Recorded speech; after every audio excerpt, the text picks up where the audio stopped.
Halo semua, kali ini kita akan membahas materi tentang biologi sel pada online science kelas kali ini.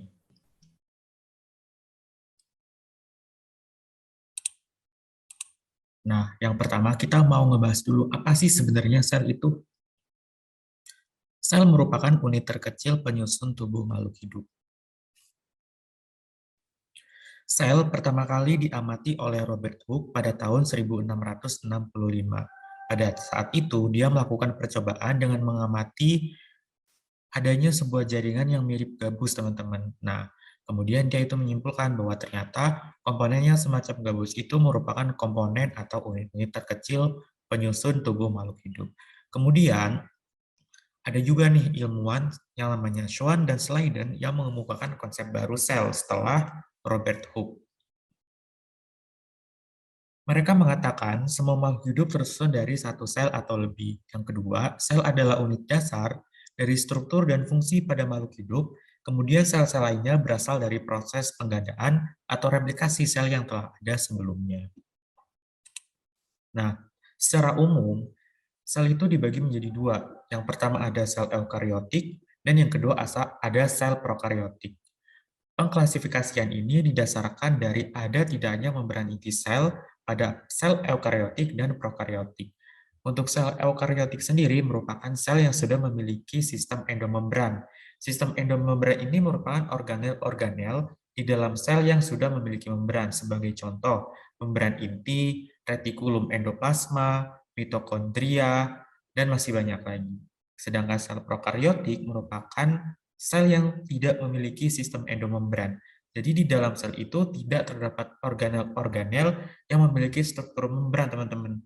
Jadi kalau misalkan di sel eukariotik tadi ada membran inti, maka di sel prokariotik inti selnya itu tidak memiliki membran. Jadi material genetik yang biasanya di dalam inti sel itu di sel prokariotik ini dia itu bercampur dengan sitoplasma di dalam sel itu. Nah, ini ada beberapa contoh yang sudah diberikan di dalam slide ini, yaitu ada dua perbandingan antara sel prokariotik dan sel eukariotik. Bisa dilihat ya teman-teman perbedaannya. Nah, kemudian di sini akan kita bahas lebih lanjut secara spesifik untuk kedua tipe sel, yaitu sel hewan dan sel tumbuhan. Di sini disajikan beberapa perbandingan struktur antara sel hewan dan sel tumbuhan. Jadi ini sebenarnya ada perbedaan ya teman-teman antara dua sel ini yang menyebabkan dua karakteristik makhluk hidup ini, yaitu hewan dan tumbuhan, itu sangat berbeda jauh karena mereka memiliki cara hidup yang beda jauh juga. Nah, ini ada sedikit perbandingan antara sel tumbuhan dan sel hewan. Perbedaan komponen sel antara keduanya seperti apa? Yang pertama, itu ada ukurannya. Untuk ukuran sel tumbuhan itu relatif lebih besar dibandingkan sel hewan. Kemudian bentuknya, sel tumbuhan itu tetap, sedangkan sel hewan tidak tetap. Kenapa? Itu karena dinding sel pada tumbuhan itu tersusun atas materi yang bersifat kaku. Itu ada selulosa, pektin, dan berbagai macam zat lainnya. Sedangkan di sel hewan, itu tidak ada dinding sel. Jadi hanya dibungkus oleh membran sel saja sehingga bentuknya itu tidak kaku seperti pada sel tumbuhan. Yang kemudian ada plastida. Plastida merupakan organel yang ada pada sel tumbuhan yang sangat berperan dalam proses pembuatan makanan atau fotosintesis. Sedangkan pada sel hewan itu tidak ada plastida. Nah, kemudian ada lisosom. Lisosom merupakan organel yang berfungsi untuk mencerna. Jadi ketika ada organel yang sudah mati atau mungkin ada bakteri asing yang masuk ke dalam tubuh, maka lisosom ini berperan untuk mencerna hal itu. Tetapi di sel tumbuhan itu tidak ada, sedangkan di sel hewan itu ada. Kemudian ada sentriol. Sentriol ini di sel tumbuhan tidak ada, sedangkan di sel hewan itu ada. Nanti untuk detailnya lebih lanjut akan kita bahas di berikutnya. Kemudian ada badan Golgi. Badan Golgi merupakan organel yang ada pada sel hewan. Di sel tumbuhan, badan Golgi tidak ada, tetapi ada unit yang fungsinya sebenarnya sama kayak badan Golgi, cuman kompleksnya itu lebih kecil. Itu namanya diktiosom, dan itu pada sel tumbuhan ada.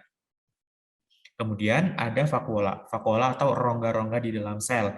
Itu di sel tumbuhan, ukurannya itu kecil dan banyak. Dan pada sel dewasa itu tunggal dan besar. Tetapi kalau pada sel hewan, umumnya itu tidak ada vakuola. Kalaupun ada, biasanya itu pada hewan-hewan yang tingkatannya lebih rendah. Tetapi kalau misalkan kita mengamati sel yang tingkat tinggi, kayak misalkan sapi, kambing, atau macan, itu umumnya tidak ditemukan vakuola. Kemudian ada organel flagella atau silia. Kalau di sel tumbuhan itu nggak ada, tapi kalau di sel hewan itu ada. Kenapa? Karena organel ini berfungsi untuk pergerakan. Kita semua udah tahu kan kalau misalkan sel tumbuhan itu tidak bergerak. Jadi flagella atau silia itu tidak ada. Kemudian yang terakhir ada klorofil. Klorofil ini berperan dalam proses pembuatan makanan atau fotosintesis. Di sel tumbuhan tentunya ada, sedangkan di sel hewan tidak ada. Nah, ini di samping kiri ini bisa kita lihat ada tampilan sel tumbuhan ya, untuk di sini tujuannya untuk menunjukkan diktiosom ya. Jadi di sini ada diktiosom yang merupakan organel yang bentuknya mirip sama badan Golgi tetapi ukurannya lebih kecil. Nah, selanjutnya kita mau ngebahas satu persatu organel-organel yang ada di dalam sel. Yang pertama itu ada nukleus. Nukleus merupakan organel yang berperan dalam mengatur aktivitas sel. Nah, nukleus ini menjaga integritas gen-gen di dalam sel dan mengontrol aktivitas sel dengan mengelola ekspresi gen. Selain itu, nukleus ini juga mengorganisasikan gen saat terjadi pembelahan sel. Kemudian juga memproduksi mRNA untuk mengodekan protein sebagai tempat sintesis ribosom. Nah, mRNA ini merupakan materi genetik ya, teman-teman. Jadi mRNA ini nantinya akan berperan dalam proses sintesis protein untuk membentuk protein-protein tertentu gitu. Kemudian selain itu, nukleus juga tempat terjadinya replikasi dan transkripsi dari DNA. Kemudian mengatur kapan dan di mana ekspresi gen harus dimulai, dijalankan, dan diakhiri. Kalau boleh kita simpulkan secara keseluruhan, nukleus ini merupakan otaknya sel. Jadi pusat aktivitas sel itu ada di nukleus ya. Jadi kita bisa lihat di sini ada struktur nukleus. Jadi nukleus ini kalau kita kuliti satu persatu, di dalamnya itu ada nukleolus, bola-bola yang lebih padat ya, lebih densitasnya itu lebih tinggi, itu namanya nukleolus. Kemudian ada benang-benang kromatin yang merupakan penyusun dari tubuh nukleus nukleus itu, dan juga ada selubung inti, serta juga ada pori-pori inti ya, teman-teman. Nah, selanjutnya ada membran plasma. Kita bisa lihat sendiri struktur membran plasmanya itu seperti gambar ini. Jadi, membran plasma ini tersusun dari dua macam senyawa, yaitu lipid dan protein. Karena tersusun dari lipid dan protein, maka disebut dengan lipoprotein. Nah, kemudian membran sel mengontrol pergerakan zat ketika masuk dan keluar dari sel dan organel. Jadi membran plasma ini fungsinya itu sebagai gerbang keluar masuk sel ya, teman-teman. Jadi di dalam membran plasma ini itu ada berbagai protein juga, ada lemak juga. Nah, protein-protein ini fungsinya itu sebagai perantara. Ada yang bersifatnya sebagai gerbang, ada yang sifatnya itu sebagai pengunci gitu.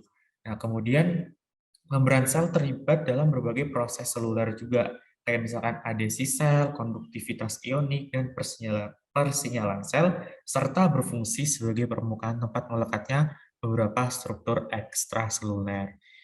Begitu, teman-teman. Nah, kemudian ada sitoplasma. Sitoplasma atau cairan yang ada di dalam tubuh sel ya.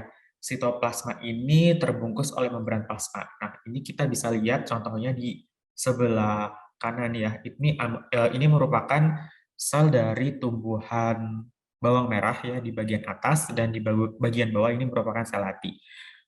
Kita bisa lihat struktur sitoplasma merupakan ruang-ruang kosong yang berada di antara dinding sel, dan kemudian itu kita bisa lihat di gambar itu tuh ada struktur nukleus juga ya. Kemudian sitoplasma itu juga terdiri dari air, protein, karbohidrat, lemak, mineral, dan vitamin. Fungsi dari sitoplasma ini sebagai tempat menyimpan bahan kimia sel. Ada enzim-enzim, ion-ion, gula, lemak, dan protein. Dan selain itu, sitoplasma ini juga tempat berenang-berenangnya organel-organel di dalam sel. Nah, kemudian ada ribosom. Ribosom ini merupakan organel yang ukurannya kecil di dalam sel. Nah, ribosom ini fungsinya untuk menghasilkan protein. Nah, dia memiliki ukuran kurang lebih 20 hingga 22 nanometer, dan ribosom ini itu dibedakan menjadi dua. Yang pertama ada ribosom kasar. Yang pertama ada ribosom terikat, yang merupakan ribosom yang terikat di retikulum endoplasma kasar. Kemudian yang kedua ada ribosom bebas atau yang tersebar di sitoplasma. Nah, ribosom ini sendiri terdapat pada seluruh sel hidup tanpa kecuali, baik itu prokariotik maupun eukariotik. Nah, kemudian ada mitokondria. Mitokondria merupakan organel endomembran yang berada di dalam sel.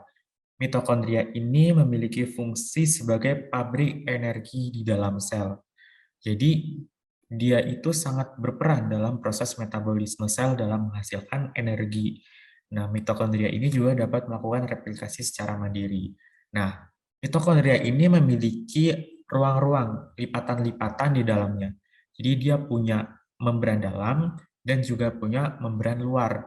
Di dalamnya ini terdapat ruangan-ruangan yang namanya itu matriks. Di dalamnya itu juga terkandung DNA ya. Nah, di samping kanan ini ada contoh gambar struktur. Di bagian atas dan di bagian bawah ini struktur yang dilihat dengan menggunakan mikroskop. Jadi kurang lebih seperti itu tampilannya. Kemudian retikulum endoplasma atau disingkat RE. Strukturnya seperti yang sudah ditampilkan. Di situ kita bisa lihat struktur yang berlipat-lipat dan berada di dekat nukleus. RE ini sendiri terdiri atas dua. Yang pertama ada RE kasar, yaitu RE yang di dalamnya itu terdapat ribosom yang melekat, dan RE halus yaitu retikulum endoplasma tanpa adanya ribosom yang terikat. Nah, RE kasar itu fungsinya untuk sintesis protein, karena ya sudah kita ketahui kalau di dalamnya itu terkandung ribosom ya teman-teman. Kemudian untuk RE halus, yaitu berperan dalam beberapa proses metabolisme. Antara lain itu ada sintesis lipid, metabolisme karbohidrat, penyimpanan ion kalsium, dan detoksifikasi obat-obatan serta racun.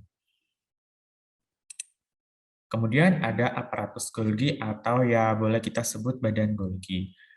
Aparatus Golgi atau badan Golgi merupakan struktur bermembran di dalam sel, berbentuk kantung, seperti cakram juga, bercabang-cabang, dan di dalamnya itu terkandung berbagai pembuluh yang sangat kecil. Nah, badan Golgi ini tuh membentuk kantung atau disebut juga vesikula untuk proses sekresi. Nah, karena berfungsi dalam proses sekresi, aparatus Golgi utamanya ditemukan pada sel-sel kelenjar, misalnya pankreas, dan masih banyak lagi. Di dalamnya tuh berisi enzim-enzim dan bahan-bahan lain juga.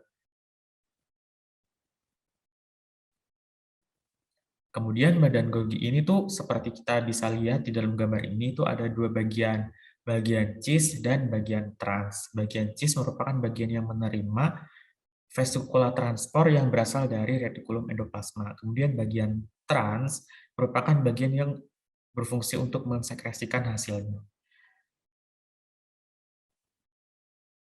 Badan Golgi merupakan tempat untuk memodifikasi protein juga. Selain itu untuk menyortir dan memakai molekul-molekul untuk sekresi sel, untuk transport lipid, kemudian untuk membentuk lisosom, dan juga membentuk akrosom pada spermatozoa yang berisi enzim untuk memecah dinding sel telur. Organel berikutnya ada plastida. Nah, plastida ini merupakan organel khusus yang hanya dimiliki oleh tumbuhan, teman-teman. Gambarnya kurang lebih berada di sebelah kanan, warnanya itu hijau. Plastida sebagai tempat berlangsungnya fotosintesis. Organ plastida merupakan organ yang hanya dimiliki tumbuhan saja. Plastida merupakan organel dengan dua membran atau bimembran ya, membran ganda, sehingga ada membran luar dan juga ada membran dalam. Nah, bentuk-bentuk plastida ini kita bisa bedakan berdasarkan pigmen atau kandungan zat yang ada di dalamnya. Yang pertama itu ada proplastid, plastida dewasa, yaitu namanya proplastid. Kemudian ada plastida yang tidak berpigmen, itu namanya leukoplas. Kemudian ada yang memiliki pigmen klorofil warna hijau, itu ada kloroplas. Kemudian pigmen karotenoid, namanya kromoplas. Dan juga ada yang mengandung amilum, namanya amilopas. Sedangkan kalau yang mengandung minyak, itu namanya elaioplas. Organel berikutnya ada sitoskeleton atau rangka sel. merupakan organel yang tersusun dari jaring-jaring berkas protein yang menyusun sitoplasma dalam sel. Nah, kalau misalkan kita bicara sitoskeleton, ternyata di eukariot itu ada tiga tipe dasar sitoskeleton. Yang pertama itu ada mikrofilamen, kemudian ada mikrotubulus, dan juga ada filamen intermediate. Untuk perbedaannya, bagaimana strukturnya, bagaimana bentuknya, bisa kita lihat di sini. Jadi kalau misalkan mikrotubulus itu tersusun atas protein tubulin. Ada alfa tubulin, ada beta tubulin. Strukturnya itu berupa tabung berongga yang kaku dan tidak dapat diregangkan. Yang bisa ditemukan struktur seperti ini ya untuk mikrotubulus ini kita bisa temukan di semua jenis eukariot. Lokasinya itu ada di sitoplasma. Kemudian ada filamen intermediate. Filamen ini sifatnya itu lebih fleksibel dan dapat diregangkan dibandingkan dengan mikrotubulus. Tapi filamen intermediate ini itu hanya bisa ditemukan di hewan, jadi di tumbuhan itu nggak ada. Nah, lokasinya itu ada di sitoplasma dan juga ada di nukleus. Kemudian juga ada mikrofilamen. Mikrofilamen itu fleksibel, tetapi tidak dapat diregangkan. Dia itu subunitnya atau penyusunnya itu aktin. Kemudian bisa ditemukan pada semua jenis eukariota dan juga lokasinya di sitoplasma. Nah, kemudian organel berikutnya ada vakuola. Vakuola atau rongga pada sel itu memiliki fungsi khusus. Nah, kita mau ngebagi nih karena ada vakuola pada tumbuhan dan juga vakuola pada hewan. Karena dua vakuola ini akan memiliki fungsi yang berbeda, karena lokasinya juga berbeda. Yang pertama kita mau ngebahas dulu tentang vakuola pada tumbuhan. Fungsi utamanya itu untuk membangun turgor sel dengan memasukkan air melalui tonopas. Jadi supaya bentuk sel tumbuhannya itu selalu kaku gitu loh, nggak lembek. Kemudian menyimpan hasil sintesis berupa glikogen, fenol, amilum, dan glukosa. Kemudian untuk menyimpan pigmen kayak di daun, bunga, dan buah. Kemudian untuk menyimpan minyak atsiri juga. Kemudian penimbunan sisa metabolisme sekunder kayak misalkan di getah karet, alkaloid, tannin, dan kalsium oksabit. Banyak banget kan sebenarnya sisa metabolisme dari tumbuhan itu. Nah, kita lanjut ngebahas vakuola pada hewan. Fungsi utama vakuola pada hewan itu untuk menelan makanan dan osmoregulasi. Itu namanya vakuola kontraktil ya untuk yang osmoregulasi, sedangkan untuk yang menelan makanan itu vakuola makanan. Tetapi vakuola pada hewan hanya ditemukan pada tingkat rendah, kayak misalkan untuk amoeba ya, kita bisa lihat di bawah mikroskop kalau amoeba itu punya vakuola. Tetapi sekali lagi, pada hewan-hewan tingkat tinggi, vakuola itu tidak ditemukan. Nah, ini nih perbandingan antara vakuola pada sel tumbuhan dan juga vakuola pada sel hewan. Bisa dilihat ya perbedaannya. Vakuola di tumbuhan itu kelihatan banget kayak menempati satu ruangan yang besar, sedangkan pada hewan itu enggak. Nah, berikutnya itu ada namanya organel lisosom.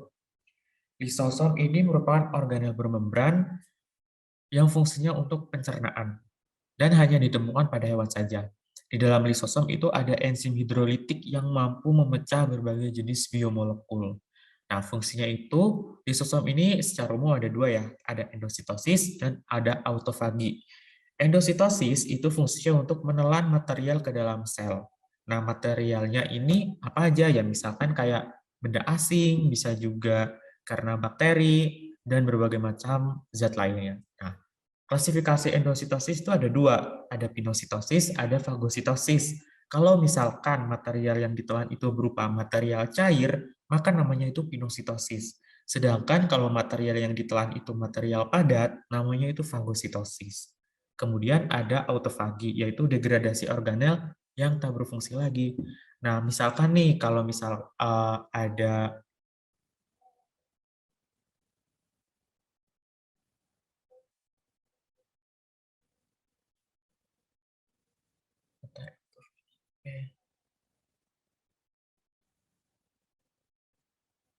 misalkan nih ada organel sel yang sudah mati karena umurnya sudah tua, maka dia itu akan dicerna sama lisosom. Dan kemudian sel itu akan membentuk organel-organel yang baru. Organel berikutnya ada peroksisom. Nah, peroksisom ini merupakan organel yang cukup unik karena organel ini memanfaatkan oksigen dan hidrogen peroksida untuk melakukan reaksi oksidatif. Kenapa sih harus dilakukan proses reaksi ini? Itu karena hidrogen peroksida merupakan senyawa yang sifatnya racun. Jadi kalau misalkan ditimbun dalam tubuh itu akan bahaya sekali. Jadi peroksisom ini tugasnya mengubah hidrogen peroksida atau H2O2 menjadi H2 atau hidrogen dan gas oksigen menggunakan enzim katalase. Jadi itu materi tentang biologi sel untuk IPA SMP. Untuk mendapatkan update tentang online learning platform untuk SMP dan SMA, boleh dicek di Instagram kami @fisiko.id.